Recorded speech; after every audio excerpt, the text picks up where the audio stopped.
E aí, dentro do reator, quando você tá lá, você tem um reator. Aí o reator nuclear, o que é o reator nuclear? Aí a gente pode voltar. O reator é uma caldeira. Basicamente, quando você pensa na hidrelétrica, como é que você faz energia com a hidrelétrica? É a queda da água, certo? Que vira turbina. Uhum. A água cai lá da barragem, enfim, gira as pás da turbina. Tem um turbogerador, tem um gerador que pega esse movimento da turbina e transforma em energia elétrica. Então, a gente precisa da mesma coisa. A gente precisa que a turbina gire. Mas como você faz a turbina girar? A gente esquenta a água e a água vira vapor. É uma caldeira. Como algumas outras termoelétricas também se esquentam a água, mas queimam combustíveis fósseis. Para esquentar a água, a gente usa o processo de divisão do átomo, de fissão, que a divisão do átomo é a fissão. Porque quando a gente divide o átomo, por conservação de energia e massa, que é um conceito físico, ele se divide em dois elementos que juntos não têm a mesma massa que o outro elemento anterior. Então, eles soltam partículas que são os nêutrons e muita energia. Mas uma energia tão absurda, que uma pastilha de urânio de 7 gramas consegue produzir a mesma quantidade que queimar uma tonelada de carvão. Cacete. É muita energia, é uma coisa assim absurda. E aí, esses nêutrons que foram liberados na divisão do urânio, eles vão se chocar com outro urânio. E aí, quando eles se chocam com esse outro urânio se divide. Isso tudo está acontecendo embaixo da água ali? Isso tudo acontecendo dentro da água, lá no vaso do reator. E aí, esse outro urânio que se dividiu vai soltar 2 a 3 nêutrons também. Aí, esses outros 2 a 3 nêutrons vão lá, encontram outro urânio, batem neles, ele se divide. E é isso que a gente chama de reação em cadeia. Uhum. Porque aí começou em um e vai aumentando, e toda a divisão tem toda fissão, né? Libera 2 a 3 nêutrons que vão se chocando com outros átomos de urânio que vai se dividindo. Tá uma loucura lá de bateção de... É isso. E aí isso vai liberando energia. E essa energia tão absurda vai esquentando a água. Uhum. Né? E aí essa água... E aí tem vários sistemas ali dentro do reator, mas aquela água esquenta uma outra água e essa outra água vira vapor. Esse vapor gira a turbina. E aí tem o padrão do gerador que pega essa rotação da turbina e transforma em eletricidade. Uhum. E aí, só que é uma densidade energética muito grande. Quer dizer que com pouquinho combustível a gente produz um absurdo de energia. Para esquentar aquela água de outra maneira e usar um monte de coisa. É isso que eu estou entendendo.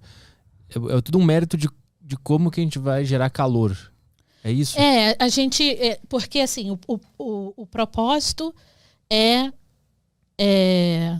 transformar aquela energia, né? Então, você liberou aquela energia da divisão do átomo, você tem energia térmica, né? Que você está esquentando, você tem a energia mecânica, né? Você está rodando ali, você tem... E tudo aquilo transforma em eletricidade. Uhum.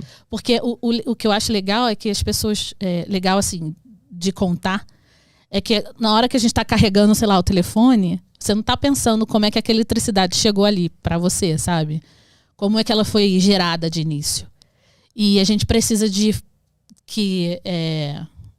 energia, que essa energia seja transformada em eletricidade e que essa eletricidade seja distribuída para os prédios, para as casas, para a gente estar aqui hoje carregando o celular com iluminação, ligando o interruptor e tendo eletricidade, né, e tendo luz dentro de casa. Uhum. E aí a gente não pensa muito, né? Pelo menos no dia a dia não é normal o pessoal pensar... Eu só ligo a luz e acabou. Acho que tá garantido aquilo lá pro resto da minha vida. Exatamente. Pra mim é Deus. Não, imagina. E se você pensar que hoje um celular demanda a mesma quantidade de energia que uma geladeira de antigamente, sabe? É um negócio absurdo. E aí, fora que a gente não só não pensa... né, na eletricidade, na luz que acendeu, mas também na energia que foi necessária para fabricar aquela lâmpada, sabe? Uhum. Para fabricar o celular que a gente está carregando.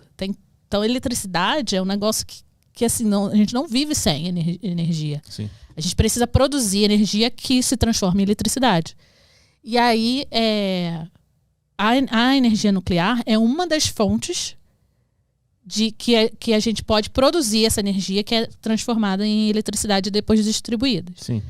É uma das fontes e é uma fonte poderosíssima, sabe? Que produz uma fazenda eólica, por exemplo, para produzir a mesma quantidade de energia que uma usina nuclear, precisava ser 360 vezes o tamanho de uma usina. Então, tem o fato também de ela poder ser pequena, sabe? Num espaço pequeno, está produzindo um absurdo de quantidade de energia. E isso, as duas usinas que a gente tem em operação, os 2 reatores que a gente tem em operação, eles abastecem basicamente 40% do Rio de Janeiro. Eles fornecem aqui para São Paulo também, mas assim, colocando em média, o lugar foi escolhido estrategicamente por ser num local Rio, São Paulo, assim, que são os grandes centros de consumo no Brasil, né?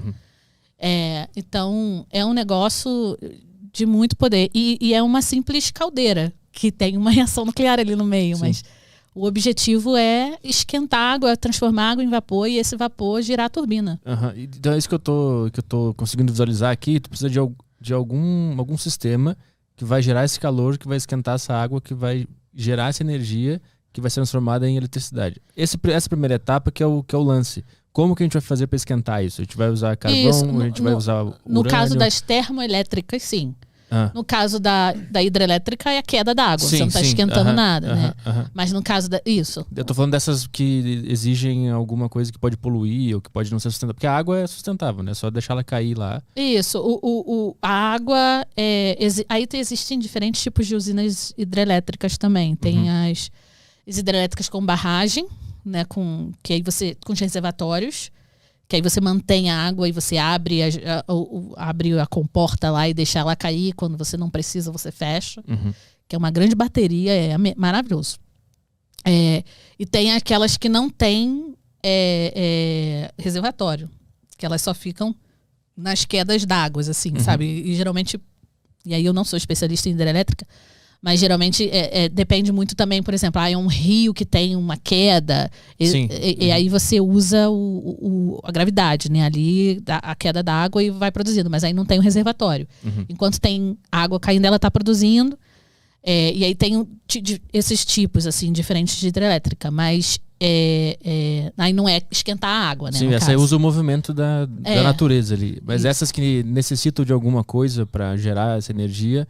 A nuclear usa o urânio, que é muito potente. É isso que eu tô sacando. E ela não causa nenhum problema pro mundo. Não. Ela esse processo o que eu falei, esse processo de produção de energia da nuclear, ele não polui, ele não libera nenhum gás carbônico, ele não está liberando gases de efeito estufa. Para você ter noção, tem locais, tipo a China e a província de Ontário, no Canadá, que usaram nuclear como uma solução de saúde pública também, porque eles passam por um processo de poluição do ar. Porque quando você pensa em poluição atmosférica, aí você pensa mudança climática, eu estou esquentando e tal.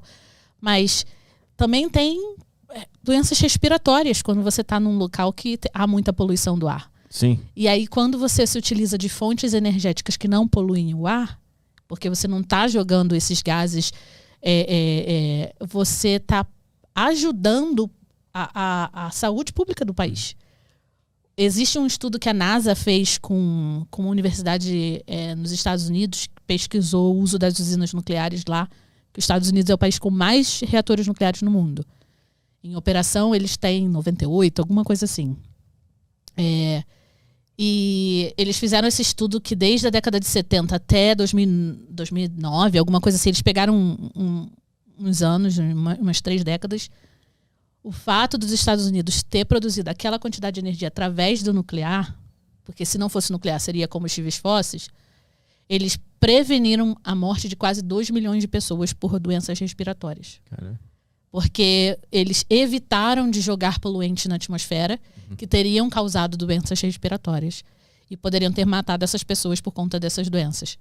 Então, a China, por exemplo, tem um muito grave problema de poluição atmosférica, poluição do ar.